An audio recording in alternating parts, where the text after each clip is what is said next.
bonsoir à tous. Lundi 11 avril, soyez les bienvenus sur Polynésie, la première. Voici les titres que nous allons développer dans ce journal. 3 maisons ont brûlé hier à Punaouia. Face à la détresse des personnes sinistrées, la commune lance un appel aux dons. L'une de nos équipes est retournée sur les lieux avec un père de famille. Emmanuel Macron et Marine Le Pen qualifiés pour le second tour de la présidentielle. Les soutiens locaux doivent maintenant se positionner et donner leur consigne de vote. Le président du tout nouveau parti, Hauma Ohiti Ama, a soutenu le candidat de l'extrême droite, Éric Zemmour. Soutiendra-t-il Marine Le Pen au second tour? Réponse dans un instant. Tawhiti Nena est notre invité ce soir. Ils sont plus de 350 sans domicile fixe aérés dans les rues de la capitale. Au moins un quart d'entre eux souffrent de troubles psychiatriques. Nous ferons le point dans ce journal.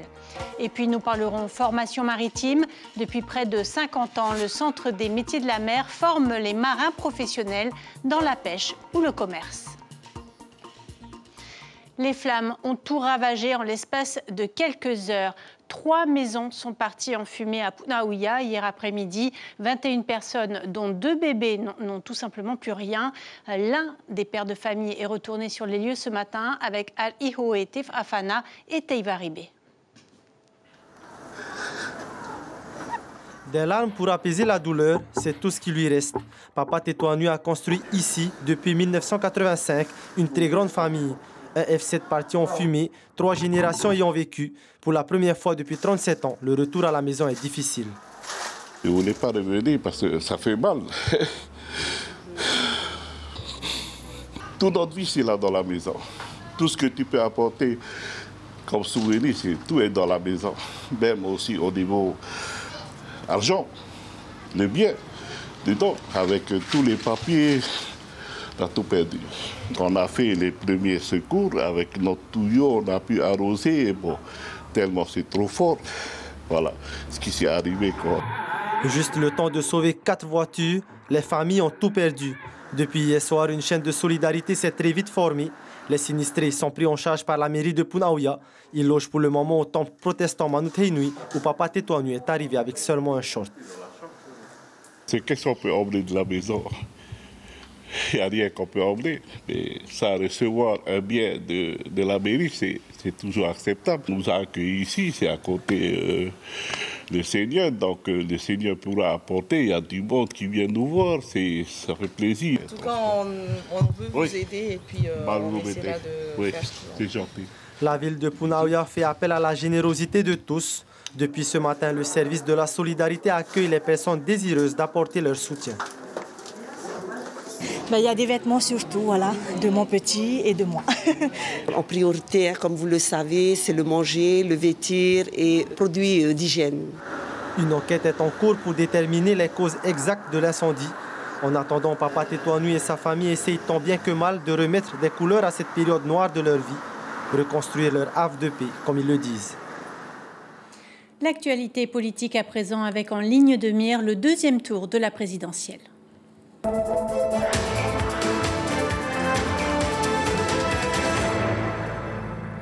Petit rappel tout d'abord des résultats globaux du premier tour. Emmanuel Macron a obtenu 27,84% des voix, Marine Le Pen 23,15%.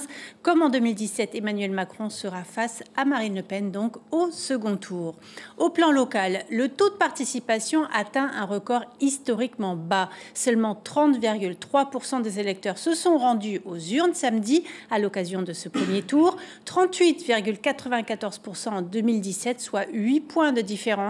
Si l'élection présidentielle a toujours eu du mal à mobiliser les électeurs polynésiens, force est de constater que la participation s'érode un peu plus, quel que soit le scrutin. Comment intéresser les électeurs? Lucille Guichet-Tirao et Patrick Tinsing se sont rendus dans les communes les moins mobilisées de cette présidentielle. Les voix du Seigneur sont impénétrables, celles des électeurs polynésiens aussi. Moins d'un tiers a voté pour le premier tour de cette présidentielle. Il y a bien sûr les communes Tavini qui ont suivi la consigne du parti indépendantiste, 21% de participation à Fa'a'a, 31% à Paea. Mais surprise, encore plus bas dans l'échelle de la mobilisation, on retrouve des communes Tapura, dont le président soutient pourtant fermement Emmanuel Macron. Record polynésien d'abstention à Papara, avec 18% de votants. La maire ne cache pas son manque d'enthousiasme. Je vais demander à la population de venir voter. Ils sont grands, ils savent ce qu'ils vont mettre dans le bulletin. Je ne vais pas venir les forcer, il faut voter bleu, il faut voter blanc, il faut voter rouge, mais ils savent à qui il faut voter. Tevayuta, commune de Tehari Alpha, seulement 22% de participation. Et Bora Bora, fief de Gaston Tong-Sang, 24% de participation. À Mahina, seulement 28% des électeurs se sont déplacés samedi. Le maire espère toujours dépasser la barre symbolique des 40% de participation au deuxième tour. C'est du ressort chacun. À partir du moment où le maire se positionne, et je me suis positionné en accordant mon parrainage à M. Emmanuel Macron, donc il faut suivre cette logique-là. À ce niveau-là, on n'a pas de soucis particuliers. On va continuer à fédérer autour de nous un maximum de personnes pour cette fois-ci augmenter le taux de participation. À l'opposé, les communes les plus mobilisées sont celles des petites îles. Nukutavake au Tuamotu avec 66% de participation, 64% à Wahuka aux Marquises et 60% à Tatakoto. Tawhiti Nena, bonsoir, bienvenue. Avec votre nouveau parti Hauma Ohiti Ama, vous avez soutenu Éric Zemmour lors de cette présidentielle. Comment expliquez-vous le taux de participation si bas en Polynésie française ?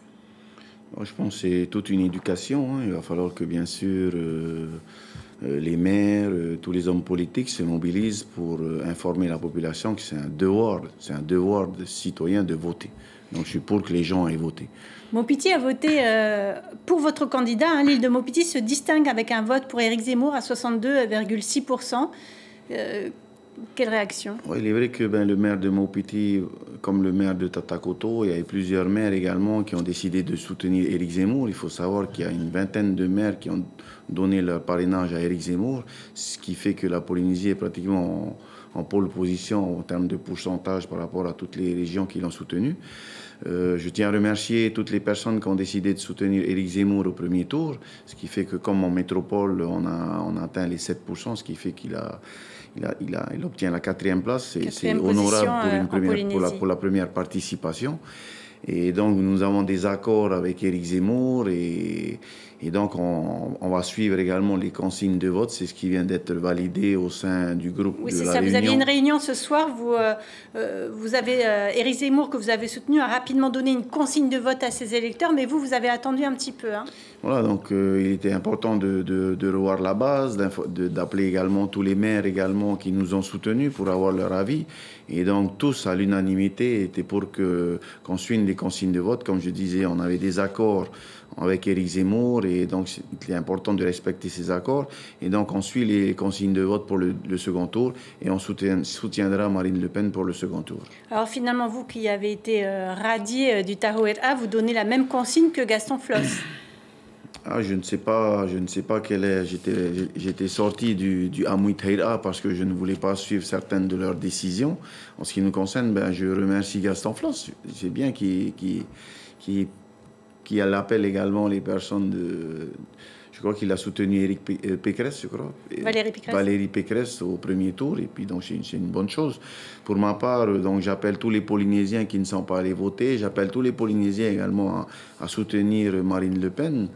Ça sera la première femme présidente de la République de France, donc c'est une très bonne chose. Vous croyez vraiment dans les idées de l'extrême droite où il fallait un soutien national coûte que coûte, Tawhiti Nena? Je dirais que pour la Polynésie, en ce qui nous concerne, notre priorité, c'est vrai qu'au niveau de l'extrême droite, c'est la France aux Français. Pour nous, en tant que souverainistes, c'est que la Polynésie revienne aux Polynésiens. Donc si on a soutenu Éric Zemmour, c'est parce qu'il y avait des accords qui ont pour parler au niveau de la souveraineté, une souveraineté associée à la France. Il est vrai que pour Marine Le Pen, elle est pour une autonomie renforcée également, avec plus de compétences. Vous pensez qu'elle va vous suivre ?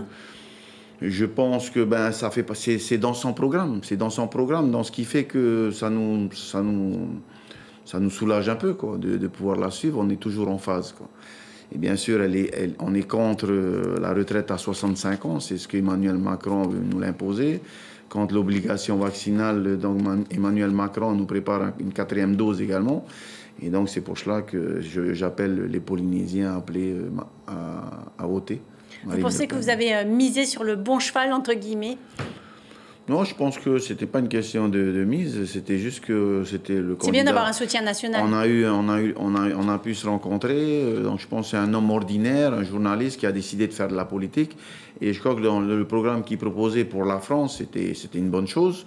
En ce qui nous concerne pour la Polynésie, ce sont ces accords que nous avons mis en place par rapport à la reconnaissance du fait nucléaire, la reconnaissance du fait de la colonisation. Donc on était en phase et il est vrai que beaucoup de personnes que j'ai rencontrées aux élections ne comprenaient pas trop. Donc il a fallu que je leur explique. Comme vous pouvez voir dans certaines communes, comme Tatakoto et d'autres, on a un pourcentage très élevé. Donc toutes les personnes que nous avons pu rencontrer ont pu nous soutenir. On n'a pas eu l'occasion de passer aux Australes, aux îles Solvang et aux Maskir, ce qui fait qu'il nous manque encore quelques... Vous aurez de quoi faire pendant on aura de quoi faire pour le deuxième tour, mais surtout pour préparer les législatives, on va mieux s'organiser. Donc merci encore pour l'invitation. Merci beaucoup Taoui Tinena d'avoir été notre invité ce soir. Merci. En Polynésie française, une fois n'est pas coutume, les résultats locaux reflètent les résultats nationaux. Ce n'est pas le cas dans les autres collectivités ultramarines. Vous allez le voir dans ce tour d'horizon des résultats dans les Outre-mer avec Jean-Louis Ravalli. Jean-Luc Mélenchon. Jean-Luc Mélenchon, c'est le grand vainqueur du scrutin aux Antilles. En Martinique, en Guadeloupe et en Guyane, le candidat de la France insoumise arrive en tête avec à chaque fois plus de 50% des suffrages, alors qu'Emmanuel Macron et Marine Le Pen ne dépassent pas la barre des 18%. Ces territoires s'illustrent également par une très forte abstention qui culmine en Guyane à 63,8%. Plus au nord, à Saint-Pierre-et-Miquelon, c'est aussi le leader des Insoumis qui est en tête avec 40,9% des voix, devant Emmanuel Macron à 19,8% et le Rassemblement national à 17%. Partons à présent dans l'océan Indien, à La Réunion, où les résultats définitifs ne sont pas encore connus. Ici, c'est encore Jean-Luc Mélenchon qui l'emporterait avec plus de 40% des suffrages, devant Marine Le Pen et Emmanuel Macron. À Mayotte, par contre, où les problèmes liés à l'immigration illégale se multiplient, c'est Marine Le Pen qui, cette fois-ci, réalise le meilleur score, avec 41,4% des suffrages, contre 24,4% pour Jean-Luc Mélenchon et 17,4% pour Emmanuel Macron. De l'autre côté de la planète, dans le Pacifique, les résultats sont complètement différents. Ici, c'est Emmanuel Macron qui est largement en tête du scrutin, avec plus de 40% des voix en Polynésie comme en Nouvelle-Calédonie, alors que Marine Le Pen ne passe pas la barre des 20% et Jean-Luc Mélenchon celle des 14%. Dans ces territoires, la population a aussi boudé les urnes et moins d'un électeur sur 3 s'est déplacé pour voter. Et je vous rappelle que le deuxième tour aura lieu le samedi 23 avril en Polynésie, la veille du scrutin national qui, lui, se tiendra le 24 avril. Voilà pour cette page consacrée à la présidentielle.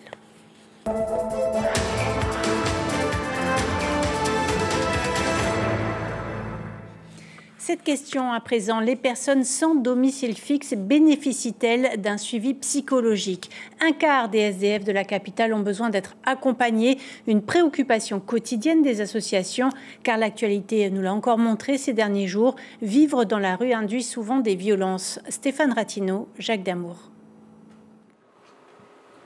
Dans le bureau du père Christophe, un tableau, un cadeau fait main par un ancien habitant des rues qui, grâce aux soins et au soutien, a pu dépasser ses troubles comportementaux. Aujourd'hui, il a retrouvé un foyer. Cette perspective-ci, c'est l'horizon espéré par les éducateurs. À Faréouté, cet avenir souhaité se construit jour après jour, car la rue abîme. Entre la violence possible et un passé blessant, ces citoyens sans toit doivent panser des blessures. Ici, un quart des résidents suit un traitement. Principalement, c'est tous ceux qui sont suivis au département psychiatrique. Voilà, donc ça peut être du Dépacote, du Lozapac, voilà, des médicaments qu'ils doivent prendre en fonction de leur pathologie. Donc voilà, là c'est tout le stock, avec les injections aussi, car il y a des infirmières du département de la santé qui viennent aussi ici leur faire des injections. L'épreuve de la rue, les heures de sommeil qui manquent, l'estime de soi envolée. Et si les troubles préexistent souvent, la violence du sort peut déstabiliser fortement. Dans ce centre, les hommes y viennent pour la première fois. Certains sont ici depuis moins de 2 mois, l'emploi qu'on ne trouve plus, le logement qu'on perd. Il y a plus de volonté ici. Avec les éducateurs, tout là, ils sont là, ils encouragent aussi, tu vois. Ils ne nous laissent pas comme ça. Ils nous disent qu'il faut aller, il faut bouger, quoi. Ça te donne une force supplémentaire pour résister, pour continuer. Voilà. T'as jamais connu ça, toi, en 50 ans de vie? C'est la première fois? Non, c'est la première fois, ouais. première fois que je suis comme ça, quoi. La parole qui a une place importante dans ce processus, le fait de parler. Oui, beaucoup, parce qu'ils ont quand même un passé. Donc forcément, ils reviennent beaucoup sur leur passé et sur leur vie d'avant. Et le fait de voir leur passé et puis de voir maintenant leur projet, ce qu'ils veulent faire, donc forcément, des fois, ça fait un déclic. Le père Christophe, dans tous ses rapports, signale la progression des troubles dans une population de SDF stable. D'ailleurs, une permanence psychiatrique mise en place par les autorités publiques connaissait jadis une certaine fréquentation. Parmi les sans-abri suivis par la paroisse, 53 sont reconnus handicapés par la Cotorep. Malgré tout, on a peu de ces personnes qui soient violentes physiquement. On a plus de ces personnes qui sont violentées, qui sont maltraitées. Donc vous demandez quoi? Une table ronde, d'agir rapidement? Je crois qu'il faut qu'il y ait vraiment une volonté et que tout le monde se mette autour de la table et qu'il y ait une prise de conscience de cette réalité parce que là aussi, je crois qu'il faut jamais oublier, vous avez la rue, ce n'est jamais que la partie émergée de l'iceberg. Le combat doit être incessant, les plus jeunes habitants des rues sont les plus concernés, car soigner, c'est ouvrir une porte vers l'avenir. Cette information qui nous vient des Marquises, un Néo-Zélandais de 70 ans a perdu la vie samedi à bord de son voilier près de Wahuka, sans doute victime d'une crise cardiaque. Sa compagne a pu lancer un appel à l'aide au JRCC, ce qui a permis à la vedette Teatao Hiva de récupérer le corps du marin et de ramener sa femme en lieu sûr. Les détails du président de la station de sauvetage de Hivaoa qui a coordonné les secours avec le JRCC. Il répond à Jacques Damour. Le voilier se trouvait à l'est de Wahuka. En fait, il était en provenance du Mexique. Il faisait son premier toucher en Polynésie française, donc par les Marquises. Et le skipper est décédé, a fait a priori un arrêt cardiaque à 120 nautiques à peu près de Wahuka. La configuration du voilier sans tableau arrière, comme on a aujourd'hui sur les voiliers modernes où on peut monter par derrière, ne permettait pas du tout de monter à bord sans mettre en danger les sauveteurs, les nageurs. Donc en fait, il a été pris la décision de la détourner, de la ramener à l'abri de la côte de Wahuka pour pouvoir ensuite effectuer le transbordement d'elle et puis du corps, parce que c'est un corps qu'il fallait déplacer. Aux Australes, le pays poursuit ses opérations de cession de terres. Le président Edward Fritsch et 3 de ses ministres sont actuellement à Rimatara. 40 parcelles ont été cédées à 10 familles. Le mois dernier, ce sont les familles de Rurutu qui avaient bénéficié de 96 hectares de terres. Les cadets du RSMA, cette fois impliqués dans une opération de dépollution. Grâce à eux, mais aussi à la Brigade verte de la capitale et l'association Project Rescue Ocean, la vallée de Tiperui se refait une beauté. Un camion militaire et un camion de la commune ont permis de récupérer les déchets toujours trop nombreux, de l'électroménager, des bouteilles et même des pneus de camion. 2 tonnes 400 kilos au total. Pour Adeline Yvon, ambassadrice de l'association, il faut stopper ces actes d'incivisme. On l'écoute au micro de Teiva Ribé et Al-Iho et Afana. Déjà plus d'1,5 tonne de pneus, donc il y en a encore des pneus à descendre qui font en moyenne 200 kilos, plus les déchets là que nous venons de récolter toute la matinée, donc je pense qu'on va être largement au-dessus de 2 tonnes. Il y a les agents de la ville de Papeete qui sont ici, qui viennent nous aider régulièrement sur nos actions de dépollution, et aujourd'hui ils sont aussi ici parce qu'on avait besoin aussi de camions pour pouvoir transporter ces pneus. Donc on les remercie aussi d'être avec nous et de nous soutenir. Donc on avait envie vraiment que la vallée retrouve sa beauté et sans ces pneus qui gâchent le paysage. Les jeunes qui ont choisi d'intégrer le RSMA peuvent opter pour une filière tournée vers la mer. Le Centre des métiers de la mer est fait pour ça. Depuis près de 50 ans, le CMMPF a pour mission de former les futurs professionnels de la marine marchande, de la pêche ou de la plaisance. Immersion tout de suite avec James O, Patrick Sinsing et Sandro Lee. Il y a beaucoup de... C'est des petites erreurs, mais une accumulation de petites erreurs qui peut vraiment vous emmener jusqu'au fond. Les débouchés de la navigation sont nombreux. Pour suivre une formation, il faut avoir 18 ans et avoir le pied marin. Johan a été longtemps guide touristique à Bora Bora et a voulu changer de cap pour devenir matelot de pont.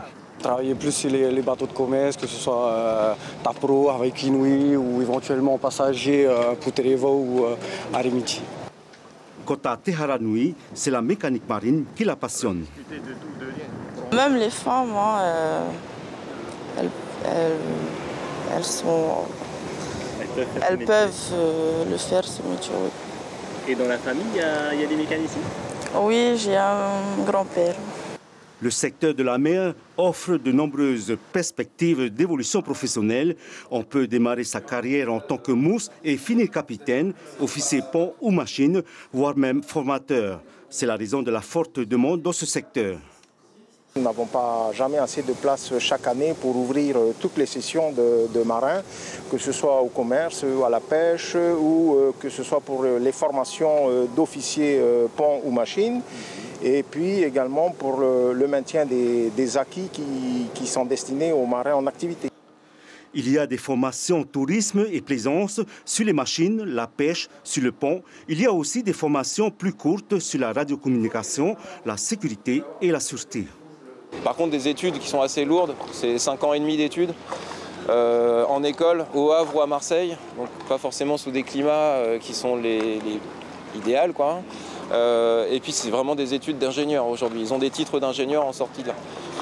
Que nous, on ne va pas du tout dans cette direction-là, on va plus dans une direction de former des officiers qui soient opérationnels le plus vite possible et qui soient accessibles, que la formation reste accessible en local surtout, quoi.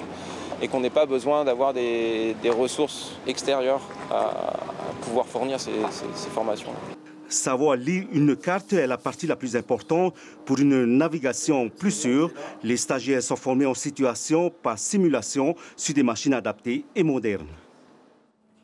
Allez, un peu de sport avant de se quitter. Les amoureux du volley ont rendez-vous à la salle Fatawa avec le Challenge Polynésie de volleyball. Place tout d'abord aux phases qualificatives avant les finales vendredi et samedi. Les équipes sont classées en 2 catégories, les 16 à 18 ans et les 18 ans et plus. Écoutez les précisions du président de la fédération, Kevin Brown. Il répond à Mirko Van Foo. Tous les archipels sont représentés. Pour les Marquises, on a Uapo. Pour les îles sous le vent, il y a Reatea, Bora et Taha. Pour les Australes, il y a Tubuai. Et Tahiti, il y a les 3 districts de Tahiti. Alors là, on a les phases qualificatives qui ont commencé hier et qui se termineront jeudi. Voilà. Ensuite, on aura les phases finales, vendredi et samedi, la finale.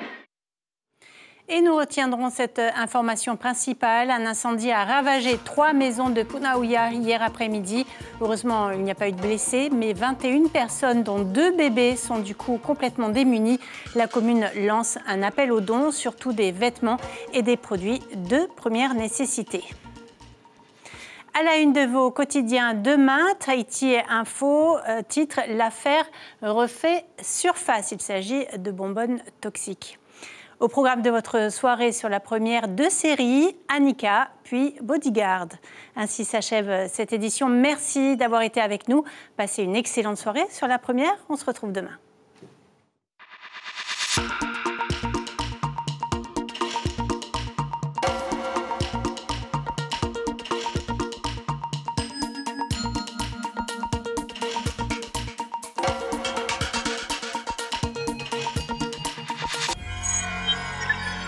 Retrouvez ce programme en replay sur notre site internet.